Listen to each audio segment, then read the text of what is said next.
이제 전국 시장 흐름을 한번 보겠습니다. 그래서 일단 전국적으로 볼 때 제가 이 권역이 있댔잖아요. 이 권역별로 비슷한 움직임을 보입니다. 그래서 보면 권역별로 비슷한 시장 흐름을 가진다. 그리고 생활권은 위치보다는 접근성이 중요하다. 그리고 접근성은 시간, 비용, 편리성이 중요하다. 이렇게 좀 강했었고, 이 권역을 볼 때는 네이버, 카카오맵에서 행정구역, 법정동 경계, 뭐 이렇게 하면 볼 수 있어요. 이제 그래서 서울 수도권 보면 서울, 인천, 경기도를 먼저 볼 거예요. 서울, 인천, 경기를 보면 이 서울, 인천, 경기를 수도권이라고 하죠.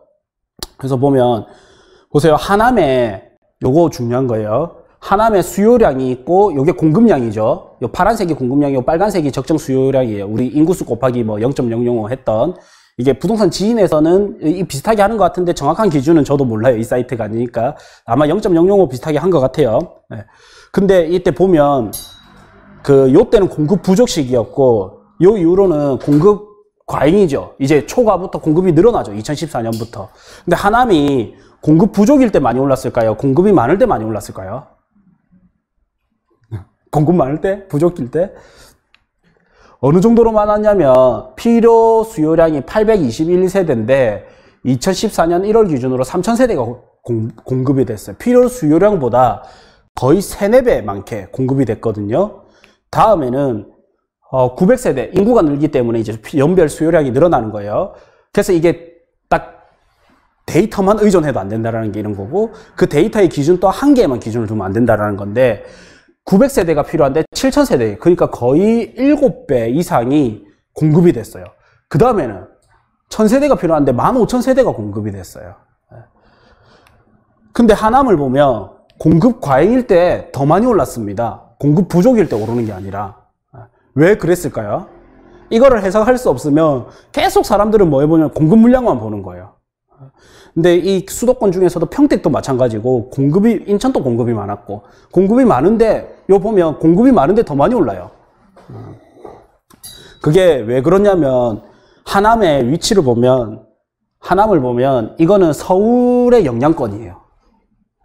그래서 서울이 올라가니까 서울에서부터 퍼지는 거예요.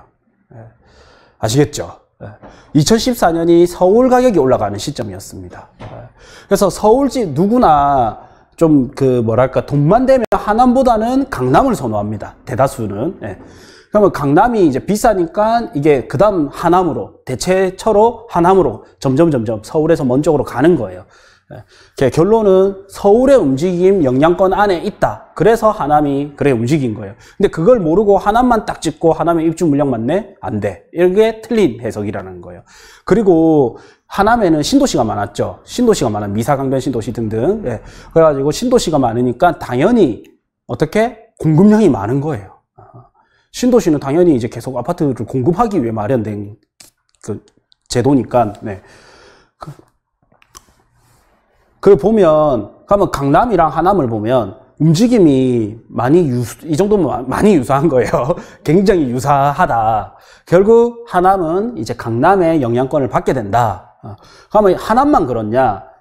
서울, 경기, 인천을 다 같이 찍어보면 거의 다 비슷하게 움직여요. 그러면 경북은 뭐랑 비슷하게 움직일 것 같아요? 경상북도, 포항은 뭐랑 비슷하게 움직일 것 같아요? 대구죠, 대구. 부산, 울산, 경남이 비슷하게 움직이고, 그러니까 권역별로 비슷하게 움직여요. 그래서 권역별로 볼 거예요. 이걸 보면, 엄청 쉽네? 이래 될 거예요. 그래서 이제 공급 물량도 중요하지만 이런 시장 흐름이 더 중요하다. 근데 이 시장 흐름의 선도 도시는 어디냐? 수도권에서는 서울이다. 그래서 특정 지역에 공급이 많다 하더라도 신도시는 당연히 공급이 많을 수밖에 없죠. 신도시 공급 목적이 뭐예요? 서울 집값을 잡기 위해서인 거예요. 그 서울 집값을 잡기 위해서라는 거는 그게 뭐다? 서울의 같은 영향권 범위 내에 있다. 그래서 이제 하남이 여기 입주 물량 많았는데도 엄청 많았죠. 이거는 진짜 폭발적으로 많은 거거든요. 우리가 생각하는 이론 그 이상으로 많았던 건데 이렇게 영향권을 받게 된다. 그래서 보면 어쨌든 서울 수도권의 위치는 요 정도 위치에서 계속 머물러 있어요. 왜? 한 번 하니까 지방을 규제시켜주고 한 번 더 하니까 임대차법으로 규제시켜주고.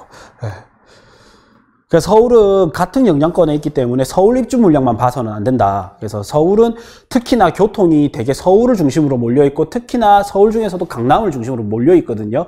그래서 서울, 인천, 경기를 같이 보면 좋은데, 이게 부동산 지인에 들어가면 클릭하면 수요 공급에 들어가면 내가 원하는 도시를 같이 볼 수 있어요. 같이 합산해서. 그래서 같이 합산해서 보면 서울을 보면 공급량이 그래도 그나마 좀 많을 때가 2017년부터였거든요. 2017년부터 19년까지 많았는데도 불구하고 17, 18, 19 가격이 올랐죠.